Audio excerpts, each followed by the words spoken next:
Got you. You still got the plastic on them. Them bad boys are brand new. My technicians intentionally peel the plastic off of electronics. I've done other podcasts so with those on there, and I'm like, really, that looks stupid.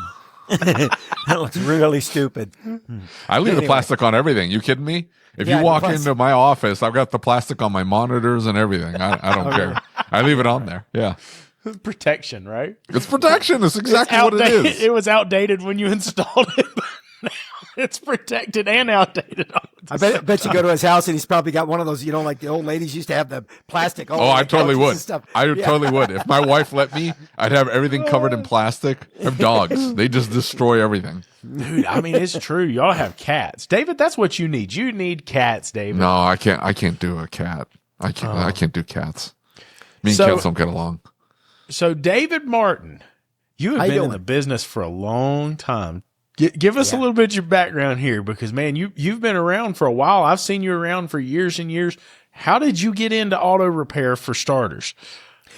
Well, when I was about 10 years old, my dad had a Chevron full-service gas station with bays, and my dad said, there's no free lunches here, and if you want an allowance, you got to work for it. So I started going down. I was raised with two brothers, and we went down after school and started pulling weeds out of planters and picking up cigarette butts, cleaning bathrooms. And I worked my way up to pumping gas and then service writing. And then I was managing the place for a long period of time. And then I bought the facility from my dad. We'd moved a couple of times. Yeah. We had moved, about a mile from where we originally started in 1971. And we had moved up about a mile and a half, maybe 2 miles. And then we ran a Texaco gas station, full service. Back then it was, everything had bays and everything had gas pumps. They just did them both. You know what I mean? There was very few auto shops that were just auto shops. They all came from a gas station and turned them into bays and started working on cars. And so I just been working for my dad for a long period of time, and I was running his facility for a long period of time, and then he got to the point where he decided he wanted to retire. So I bought it from him. It's been almost about 20 years now since I bought the facility from him, and been doing it ever since. So let me ask this, and I know this is a little bit off topic, but you bring it up, so I've got to ask. You're talking about your dad and the no free lunches comment. Do you think that's a big chunk of why our society is the way it is today? I think that stopped happening, right? Didn't it? Like, we just give them the allowance and say, here you go, and send them down the road. Absolutely. I see so many kids and some of the younger generation that come into the shop, and I'm in that kind of younger generation, but some of the younger generation that come into the shop, I think that's created a different mentality in them.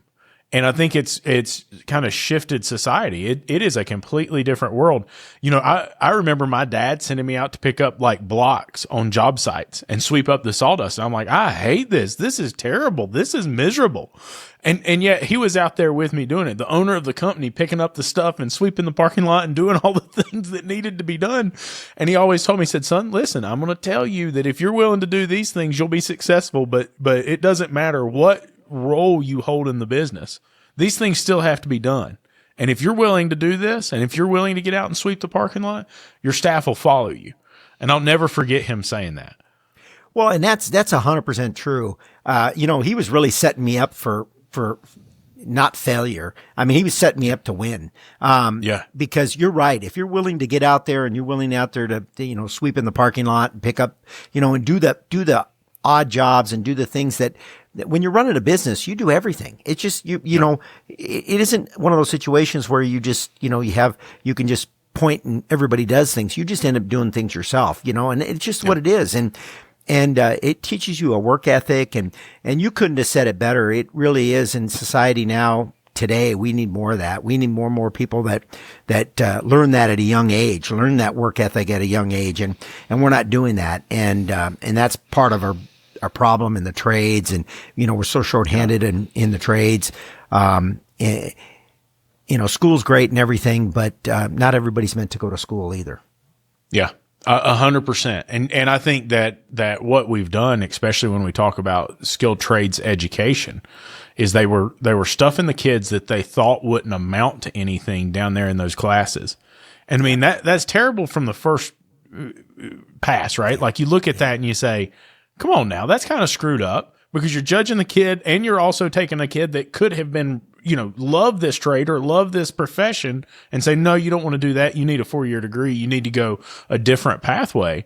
And so they're kind of deciding for them and pushing them and leading them in a direction.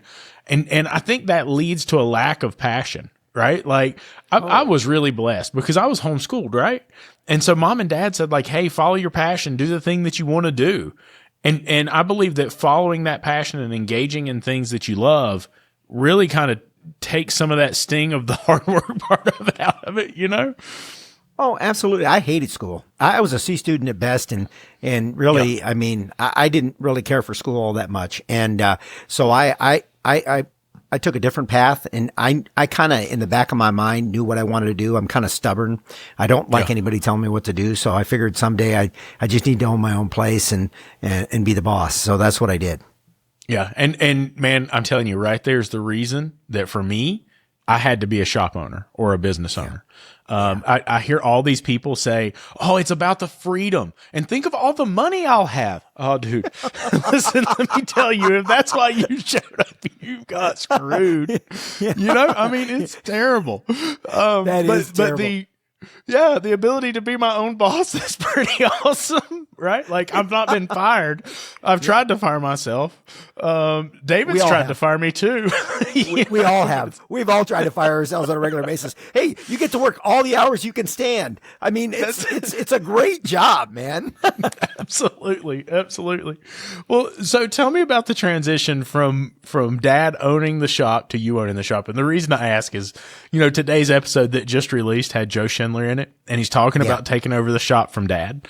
And he said, I tell you, it's this technology. My dad doesn't like this technology, and he doesn't want to do it this way. And I'm bringing all these new ideas. And I'm like, bro, this is an age old thing. It's not just technology. This is your dad learning a way to do business. And this was what protected him and made him safe doing it. And you're changing all of those things he added for protections. Did you experience the same thing taking over dad's business? Oh, it was, my dad would send me to classes and want me to get educated, and we're going to talk about, training in a little while here, but my dad would send me to training. And I would go through these, training classes, and I'd come back and I go, oh, this is what we need to do. And my dad would be like, no, we're not doing that. why did you bother sending me to training? And what a waste of time. He didn't want to change. He was we did it like this back in 1971. It still works today, and it just was the old school mentality that they didn't want to change. They didn't want technology. They didn't want to learn any of that stuff. They didn't want to get involved in that. And my dad really didn't. And so I did. I got involved in it. And now I guess I'm the old fart that's just going, I don't know if I want to. I'm not changing this. I don't know if I want to learn. Ain't y'all learned your lessons yet? I'm kind of right where he was. But anyway, so I went ahead and I got in the technology side of it and just kind of changed the business and watched it grow because we needed to change. And when he was done, he was done. And I knew a bunch of things that I needed to do to make the business more successful. And I needed the business to be more efficient. I needed, there was a lot of things that we needed, and we used technology and we used a lot of things. But I did get an education in learning his way of doing it, and then learning, so if all computers quit tomorrow, the good part about it is my dad taught me how to run a business without a computer. Absolutely. Absolutely. So I'm okay there. That brings up a really interesting point. So I don't know if you know this, but like in my family, there was a bunch of like turmoil with the family business, and a bunch of weird stuff happened. And at your event, Sunrise Automotive Conference, at that event is kind of like when all of it somewhat boiled over at home while I was at your event. And we had been saying, hey, we're going to hire a coach for that business. And one of the guests that was on the show at your event said, "Hey, I know somebody. He's really awesome. Let me connect you with him." And we ended up hiring this guy as a coach and brought him on, and it all started right there. But one of the things, and the reason I bring that whole story up is I look back at where the business is right now, and I look at all the expenses and all the things and all the technology that was put into the business.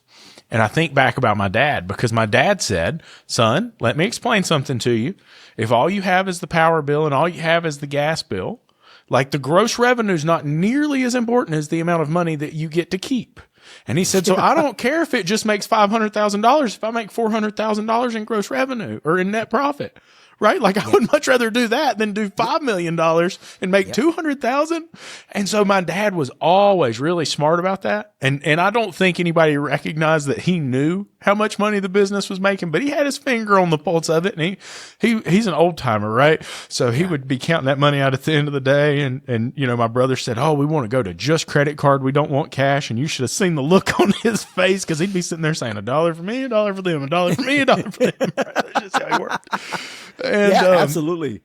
And so for years, Dad made a fortune running the business, but it didn't do these huge revenue numbers. And there's something to say for that, right? It's not necessarily how much the revenue number coming in is. It's how much you get to take home at the end of the day, and to be able to have your peace and the complexity. I learned that with this shop, because when I grew into 10 bays, I kind of started, and Dad told me, right? When we started building this shop, Dad came to me and said, "Son, I'm going to tell you that shop's too big, and I think you ought to start with 5 or 6 bays, because I think you're going to overwhelm yourself."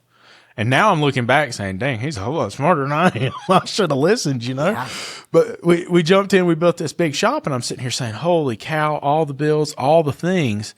There was something to say about that simplistic way of running a business that is less stressful, that is less work in the long run, and allows you to kind of have your peace and have your, and my dad, he's like, "Google what? You stars? What? I don't let them leave me reviews. I don't care. I don't see them from where I sit. That's fine." Didn't care one bit about it. Nope. Yeah. And we see business owners posting in these groups every day. "Somebody gave me a 1 star. What should I do?" So I'm guilty of it myself. I can't lie. Yeah. Stuff happens, and you're 100% right. It's like back then. But you know what? I think it was a different time. And if a customer had a complaint or a problem, or anything that didn't go quite the way they thought it should, they would just come up and talk to you about it. Yeah. And we'd work it out. And my dad was one of those guys that one of the things is, if the customer came in and was unhappy about something, my dad would be like, "Okay, what do we need to do to make this right?" And my dad would jump through hoops just to make that right. And we didn't go bash each other. And, it wasn't one of those things that you went, and told, you could deal with, whatever came down the pike, or whatever problem you had, or whatever challenge you had, or whatever thing that didn't go the way you thought it should. It was just communication. We just talked to each other and we fixed it, and we moved on, and we shook hands and everything was fine. That is something that's changed in society. Okay. Yeah. We're to the point that everything has to be somebody's fault, right? Oh, yeah. I can't accept responsibility for this. This has to be your fault. Yeah. And the fact that there's books called Extreme Ownership that we have to give people to acknowledge that, hey, I own the business and this could be my fault is unbelievable, right? I get it. It's a good book. I'm not saying it's not a good book. I'm just saying the fact that we have to say that out loud is unbelievable, right? I don't know what's happened to our society. It's a bad way. Well, and everybody wants to go to battle about something, and it's like I've sat on these boards before where we've looked at complaints and stuff like that. And I'll be honest with you, some of them, they should have just been handled at the counter, and they weren't, and if you just treat people like you want to be treated, that's just a philosophy that we have around here. And if something doesn't go right, we're not perfect. We make mistakes. We own up to it. We fix it. That's just, that's the right way to do business. Amen, brother. Amen. Talking about boards, you're on the SWAT board out in the Arizona area. Tell me a little bit about swap. And I think it's important, right? Because we're seeing this transformation all over the country, right? The show's called Changing the Industry Podcast. Why is that? Because we really want to bring knowledge and information to shop owners, technicians, and service advisors, because the industry kind of does need to take a few steps in a better direction from where we were. And I think the way that we do that is grassroots. And these organizations are what's making the change, right? Because you guys are boots on the ground. Tell us a little bit about SWAP.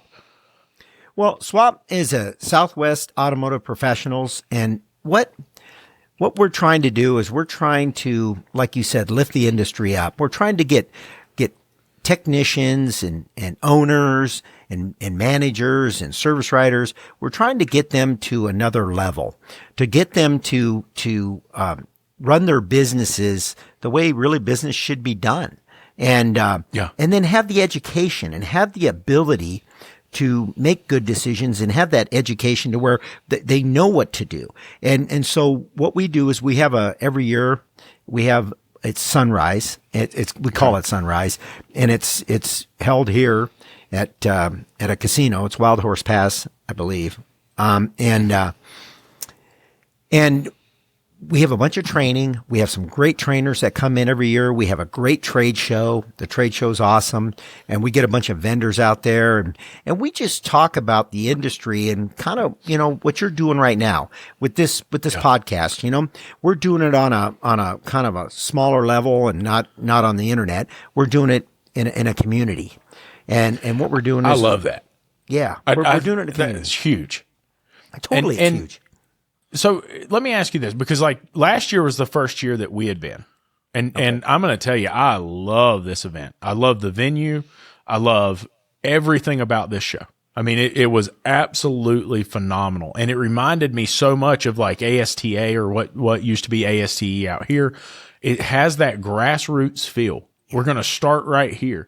And I had never heard of it. And I got some invites from people who said, hey, you need to come check this out. You need to see the show. It's phenomenal. And we get there, I'm like, holy cow, it is a next level show. A lot of people didn't even know. Some folks locally didn't know about it. We find that about all the trade shows. The people within 50 miles know nothing about it, but everybody across the country knows about it. What do you think has made such a cool environment and such a cool feeling to such an event as this? I lost you. You're freezing up. All I get is a funny face. Are you there? There he goes. I think he came back. Hey, I think he came back. You're really kind of grainy. Your picture's really bad. Yeah, that'll get fixed on the back end. Can you hear us, Lucas? No. I don't think he can hear us. Yeah. Now he's frozen again. Anyway, if you want to speak on the training, the event a little bit, how it got started and what you guys are trying to accomplish with it. Well, years and years ago, ASA had we called it Sunrise. We did it every year, and we went up to Prescott and we had a bunch of training. We had a great trade show. We had all that, and then I don't know, a few years back, ASA decided to go regional. And once they went regional, we kind of wanted to stay local. So we created the organization that we have now, SWAP. And what we're doing is we're just kind of carrying on that training, the trade shows, and just building a local community, of auto repair shops and trying to get a lot of people interested in training, number one, but also get them interested in the automotive industry as a whole to kind of uplift the industry. Like Lucas said, that's really what we want to do is we want the shops that really want to do the right thing for the right reason. We want them to excel. We want them to go. And anybody that believes any of the good shops in this state are my competition is crazy. I every time I hear that garbage, I take them out to the street corner and I say, can you fix all these cars driving by? And they all look at me like, no, neither can I. We're allies. We want to help each other out. And when we get an opportunity to sit down and, you know, have a few drinks together, have dinner together, have lunch together, or have these classes together, we get an opportunity to have a lot of side conversations, and we get a lot of opportunities to build, camaraderie. We get, we build relationships. It's no different than our clients. Our clients are a relationship building. Whether we sell widgets or fix cars, it really don't matter. It's all about relationships. So, we get an opportunity to build relationships with each other, and these relationships last forever and we help each other out all the time. If my scan tool blows up for some reason and somebody runs it over with a car, whatever happens, I can call 5 shops in my neighborhood and, hey, I need to borrow your scan tool. And no problem. I can come over and is that being cultivated from the group though? Or is that you're just an outgoing person? Because, hey, I've called the shop down the street from me. I needed a Tech 2. Isn't it old GM Tech 2? Yeah. You know what they used to call it? Yeah. It was hooked up to a Saab. That's all I could hook up to. It was this Tech 2. I needed it. The guy was like, yeah, I got one. I'll let you use it for $20. Wow. Yeah, see, we've never had that. But you know, to answer your questions, it all started with training. Yeah. Because that's where I met most of these people. I mean, you know, I didn't go around knocking on doors in shops, and they didn't come over to my shop, and we really didn't get, you know, that wasn't a thing. We didn't really do that because, I mean, we're all busy, number one. And then the thing of it is, even if I came to your shop, I mean, chances are, would you have any time to talk to me? Probably not. And we get salespeople all day long, and we just want to, you know, go nuts because, I mean, we don't, you know, we don't have time for that, you know, in most cases. So, no, it all started really, when you asked me that question, it made me think, all of the relationships that I built in this area were through training. There's no doubt. And you know what? The relationships that you build in training are very, very different than what you could get if you walk down the street. Because if you walk down the street and walk into that shop, they're going to say, like, why is he here? Why is he why? Here? Yeah. Right? Yeah, I get it. Whereas if you're in training, you got people who want to network, who want to connect, who want to be part of something bigger. And so, like, when you have that and you can begin to work together with these people, and I'm going to tell you, some of the conversations at Swap last year, I sat down there. I'm usually in bed 8:30, 9 o'clock, right? Like, that's as late as I go. And I'm with you on that. Yeah, and I'm sitting down front in the restaurant lobby with Cody Gaddy and a whole group of guys just sitting around talking industry. And just the feedback that you get from sitting around and talking like that, not only will it improve your business, but it will improve the industry because you can flesh out some of those frustrations, some of those concerns. You can help each other understand, like, hey, we're here to support you. What are you going through? Let's talk about it. And I'm sure you know, I mean, like, I have absolutely been there as a shop owner where I felt defeated and I felt alone and I felt like, man, I'm just going to give up because this is not working. Like, why would I be doing this? And I felt terrible until I realized everybody else that owned the shop felt the same way. Now I feel pretty good about myself, right? Like, I ain't alone in that. Absolutely. I met David and realized it could be way worse. Yeah. Well, and you know, it's so funny because there's times when, you know, something goes wrong at the shop and you're caught in your emotions about the deal. You know, you need somebody to talk you off the ledge. And, you know, I pick up the phone and I can call, like I said, I can call probably 15 shops in my area. And every one of them would talk me off the ledge. And I do the same for them too. They call me up and they go, you ain't gonna believe what happened today. You won't believe this. And they'll tell me the whole story. And then, you know, and I'm calm because I'm not stuck in that space. They are, you know what I mean? And sometimes you get brain locked and you don't think of the obvious things. And then sometimes I'll just say something or they'll say something to me and I'll be like, oh yeah, that's a great idea. Awesome. For sure. You know what? And you know what? It takes that stress. It takes that anxiety, all that garbage that's going through your head at 100 miles an hour. It takes that all away from you. And you're like, oh yeah, this isn't that bad. It's one of those things that we all need it because we, like you said, man, Lucas, I mean, you get into that shop some days and you're just like, oh Lord, what is going to happen next? You know what I mean? And absolutely. And I don't know if I can handle any more crap. And it just keeps flying at you though. It's flying, you know?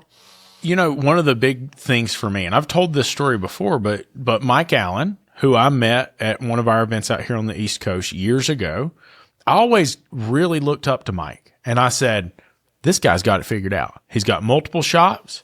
He's got plenty of cash flow. He's got money in the bank. Things are going really well for him. He doesn't even really have to be at work. He's enjoying life. He's doing all these things. And so in my head, I'm thinking, hey, I'm going to get me some additional shops. That's what I'm going to do.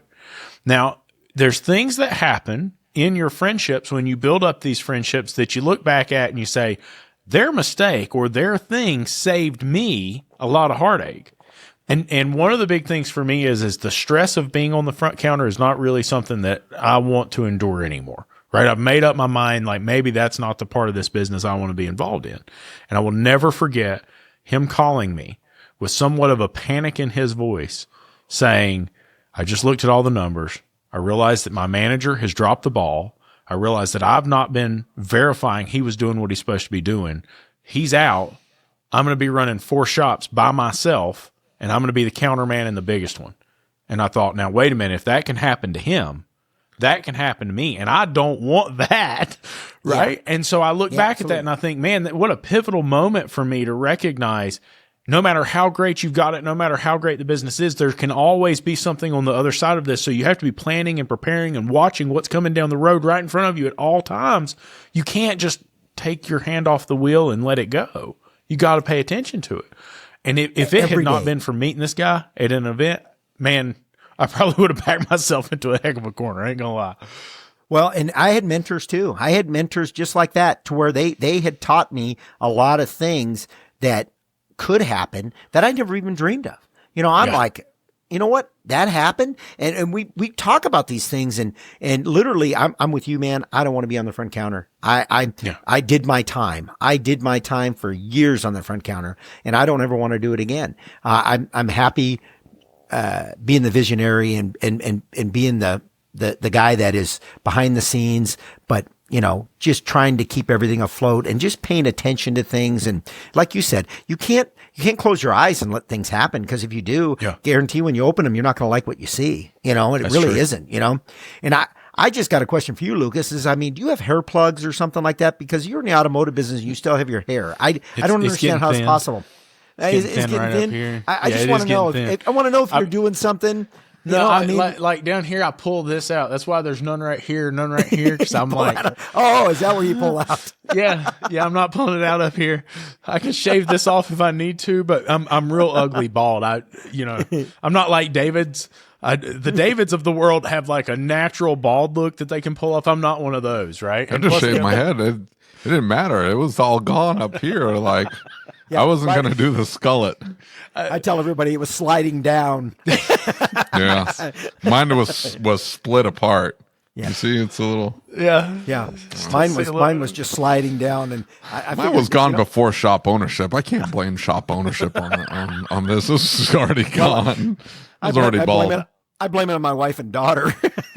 that might contribute. That might contribute. Yeah. When you got a daughter, you're going to lose your hair really fast. Oh, mine just turned 14, buddy. Mine just turned 14, and mine's 28. So, and she's got 3 daughters of her own. She's got a 4-year-old and twins. So she's getting all of the garbage that she put me through. She's getting it all back right now. Yeah, I'm on the other side of that. I'm getting all of the garbage that I put my parents through, and I was. Like, Hellion probably does not explain it well enough. But, I mean, like, my son, he can break down doors, right? Like, he's tough, and he's very solid, and he's all muscle. And he is from 5 a.m. until whatever time you can manage to get enough melatonin in him that he'll actually go to sleep. This kid is 9 million miles an hour all the time. Like, he does not stop at all. So I'm paying for it right now. I had a daughter like that. My daughter was just as wild. I mean, she should have been a boy. I mean, she's just crazy she's bouncing off the walls and then now she's got a daughter and her 4-year-old is just like her, man. She's just wild, goodness. Man. 5 hours with that kid, I'm like laying on my tongue's dragging, man. I'm just like, this kid's killing me. Trying to keep up. Killing me. They don't tell you that. Killing me.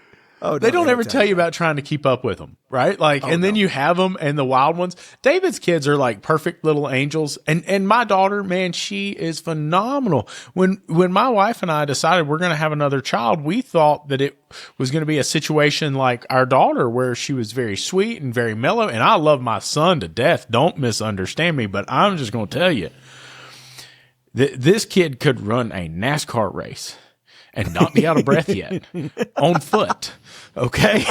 I promise you, this kid's wide open. So gotta love it though. Gotta love it. Oh yeah, dude. Absolutely. Absolutely. And I think that's one of the key reasons that we can't let shop ownership or being a technician or being a service advisor eat us alive, right? Because we have to go home and be a dad. We have to go home and be a husband. We have to go home and be a father. And there's people who depend on us.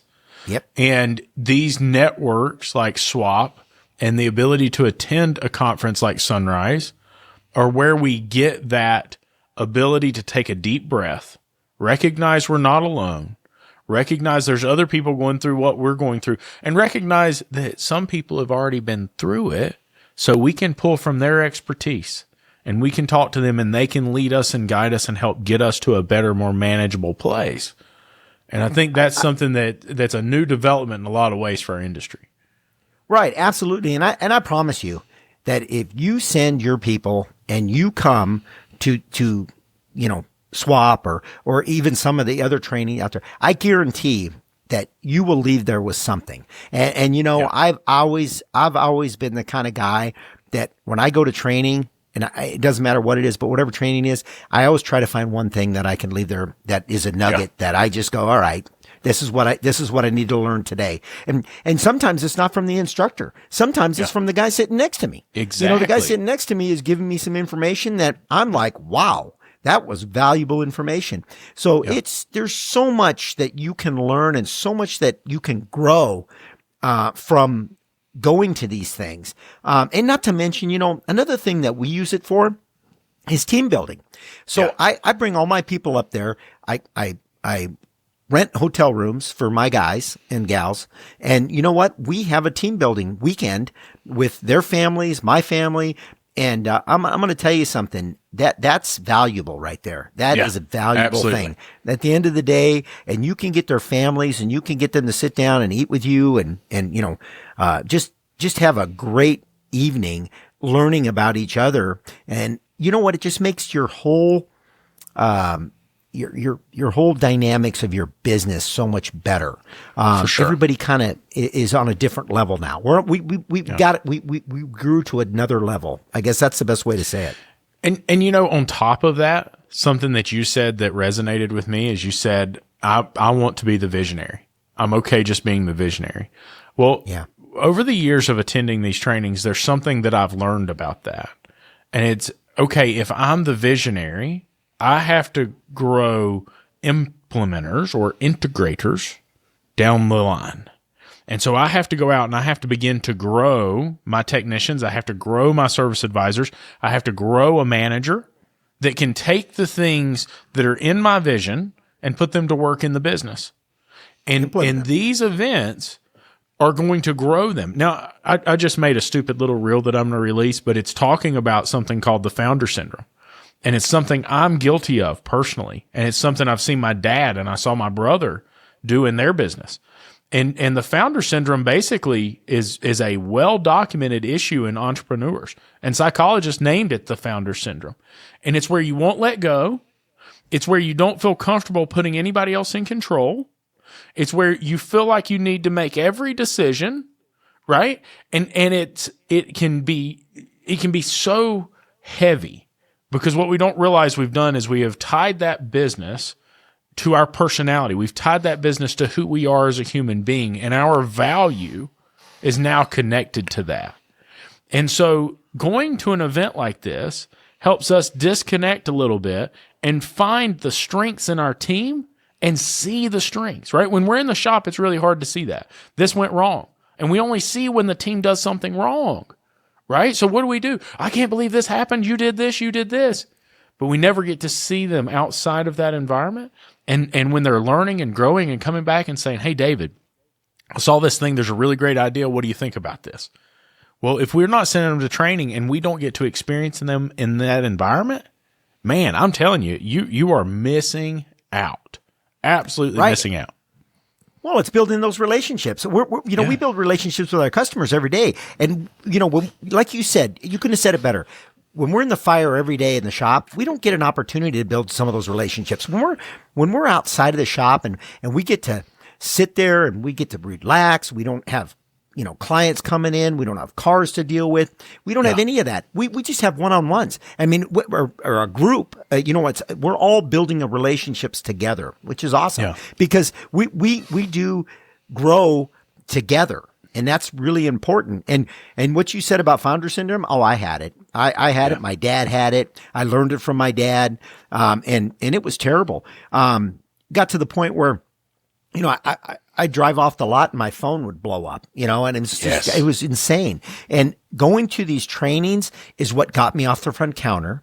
It's what got me into the visionary part because I understood the business a lot more. I understood what a business should be, how a business should run. Okay. Yeah. I really understood how a business should run. And a business doesn't run if you're out there sweeping the parking lot. If you're the owner of the business, you're out there sweeping the parking lot. And that's not to say that we don't end up doing that once in a while, but my point is, and it's not above me to do that either. But my point is that I've got other things that are kind of more important that I need to focus on. I need to be the visionary because we are, as business owners, responsible for everybody in this facility. We're responsible for their families, their livelihood. We take that on and it's nobody gives it. We just take it on because that's who we are. And we want to make sure that our people that work for us and that work with us, that they are safe and that they have the things that they need to have a happy, successful life. Cause that's just what we do. And, so I always make sure that we all work together, and that's why we call it a team. Yeah, absolutely. And I've always said that you can't steer the ship from the engine room. And a Navy man told me one time, he said, you can steer the ship from the engine room. There's rudder controls in various places on a ship. But he said, here's what you need to understand is he said, as the captain of the vessel, he said, I'm standing on the bridge or I'm standing off to one of the sides, one of the navigation rooms or areas on the side of the ship. And he said, I don't turn the wheel. He said, that's not me. And he said, I don't control the throttle. He said, what do? He said, I communicate.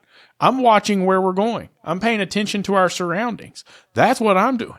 And he said, then I communicate to the rest of the team.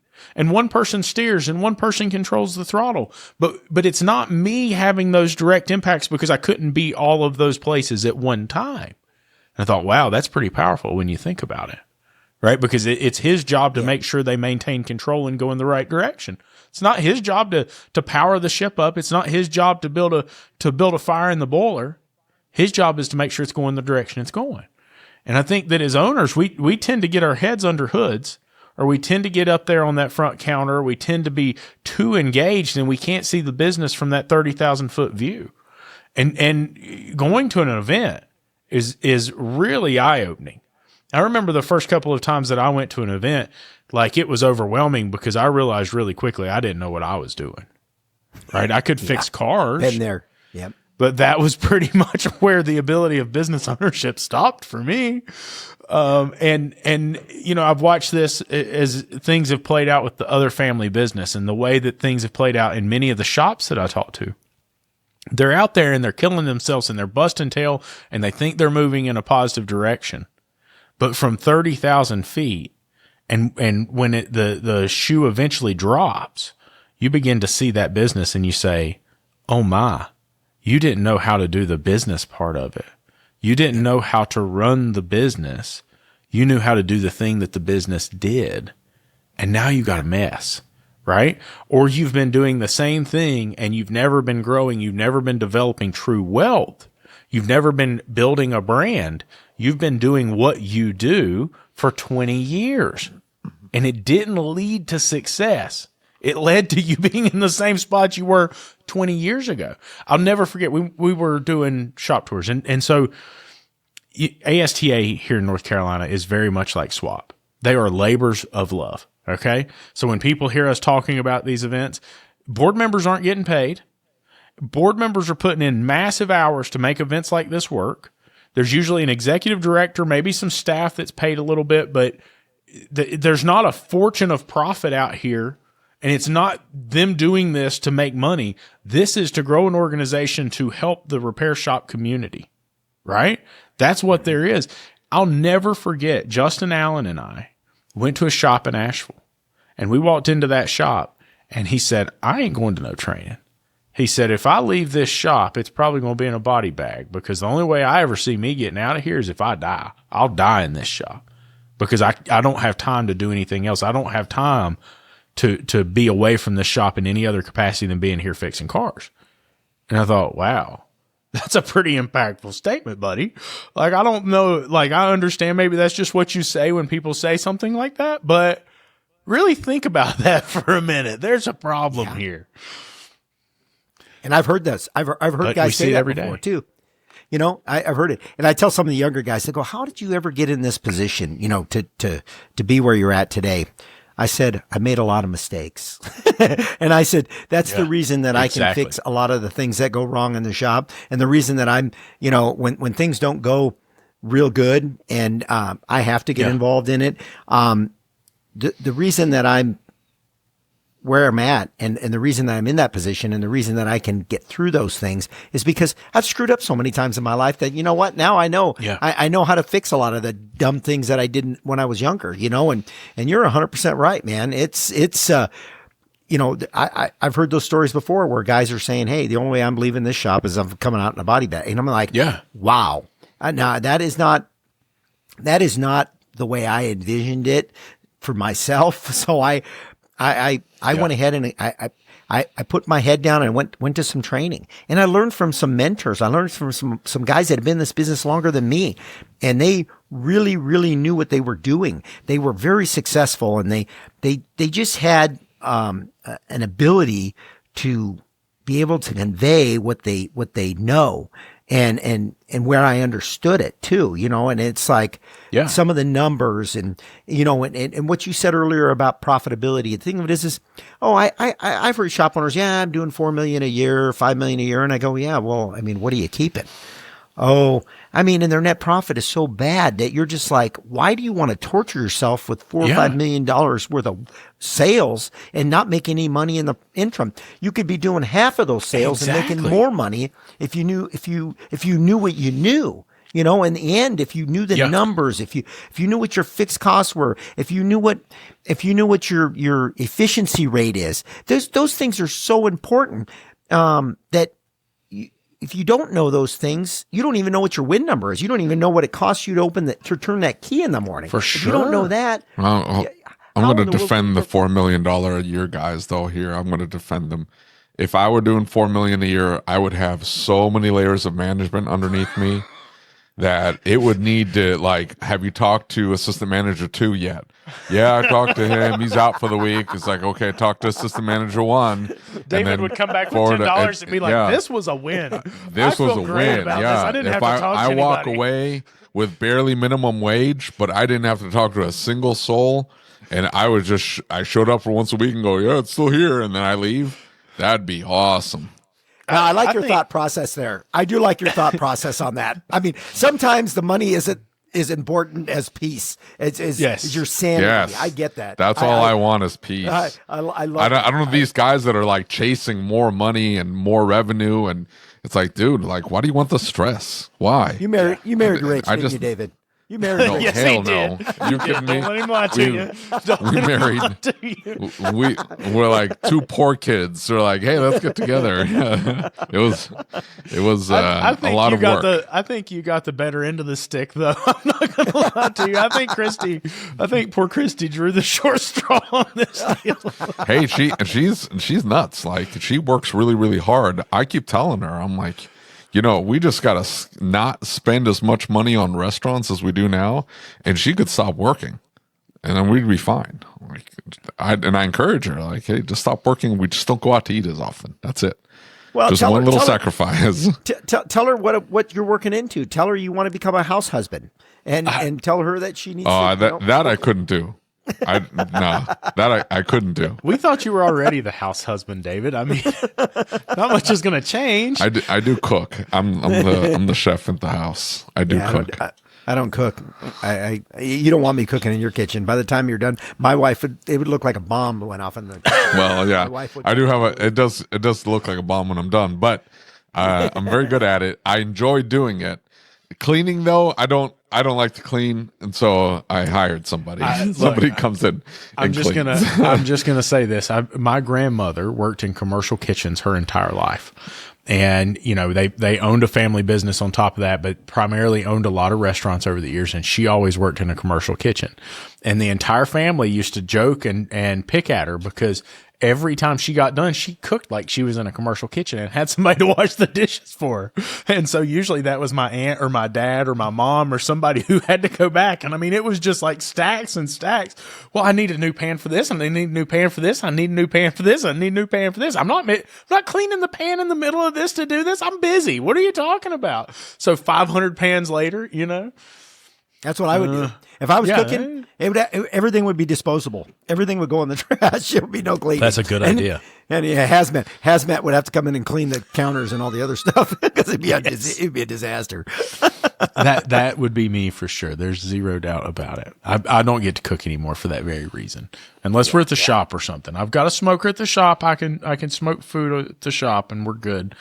I'm gonna tell you something else about Sunrise. Speaking of food. That steakhouse at the very top of that hotel, not only does it have epic views. Hey, we have been to a lot of hotels with steakhouses in the hotels, and they all suck. That one is an exception. Is an exception. It is fantastic. Location is great, and the food is phenomenal. It was. It was very good. Yeah, the food is good there, and that's one of the things that I tell everybody. I says, worst case scenario, you get good food. Yeah. And hey, look, there's an awesome pool, and it's really hot, and it's out in the sun, and you can bring the family. You know how many people were there from shops that brought their whole family? I thought that was my so team cool. did. My team did. Yeah, my team brought their family. I wanted them to. I encouraged it to. Bring your kids to the pool. Go play at the pool. They'll have a great time, and they did too. And it was, hey, it's like a staycation, man. We get out. Get away from the house. You don't, because when we're at the house, there's always things to do around the house. Let's face it. There's, you can clean this, pick this up, do this, fix this, do that. And when you're at a resort or a hotel, or you don't have nothing to fix, you don't have nothing to clean, you don't have nothing to do. You just enjoy it. And it's peace. It's total peace. And that's just, we love it every year. And like I said, I love getting my team together and having that camaraderie.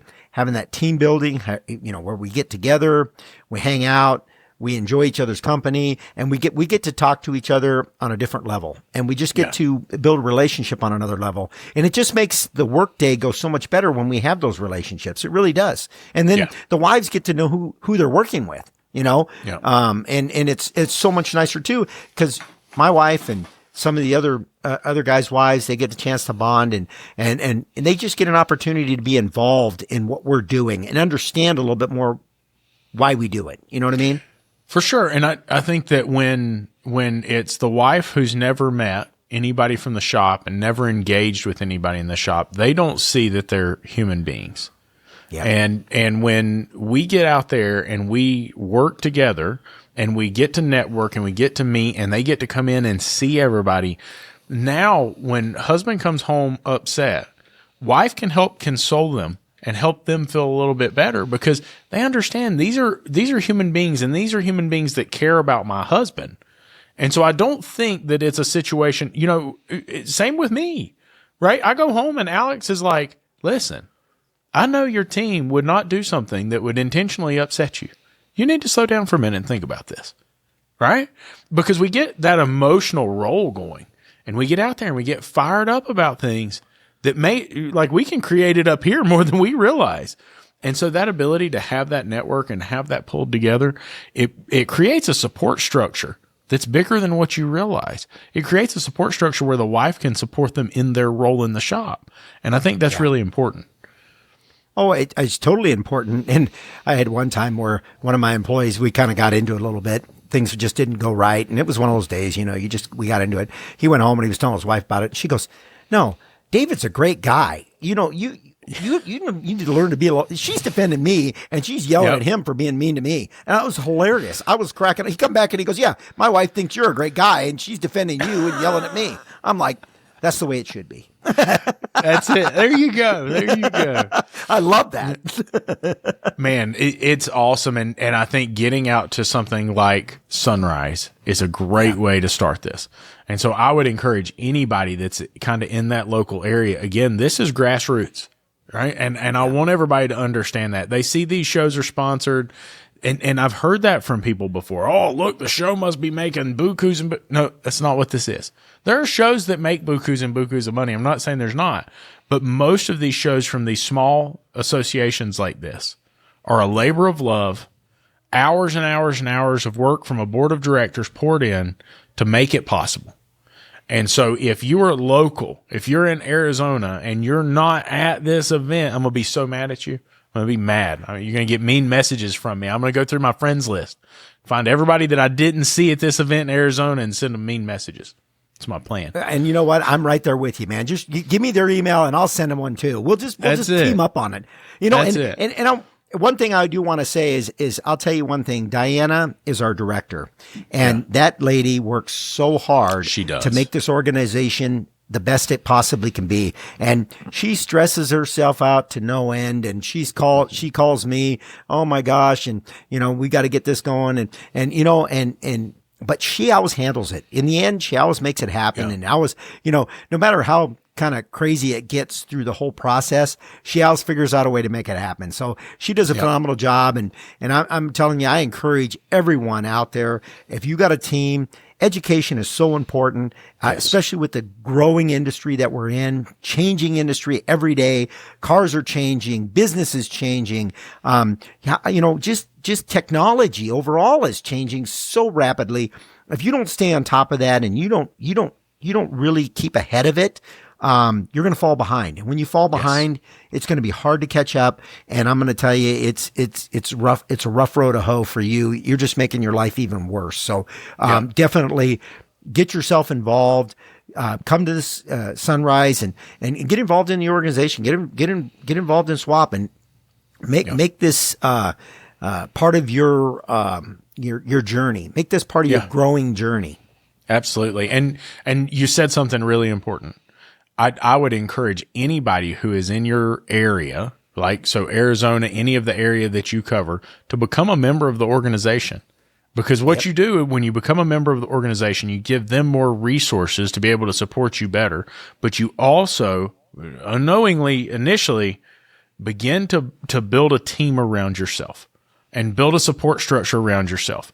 And if you will become a member and you will engage with the people within the organization, you're going to find you've got a group of people who genuinely care about you and will lift you up when you need them to. And so if you build that network around yourself, especially in one of these grassroots organizations, man, that's the most valuable thing people ask all the time, well, are you a member of that association because of the benefits you get, reducing your parts, doing this? I'm like, no.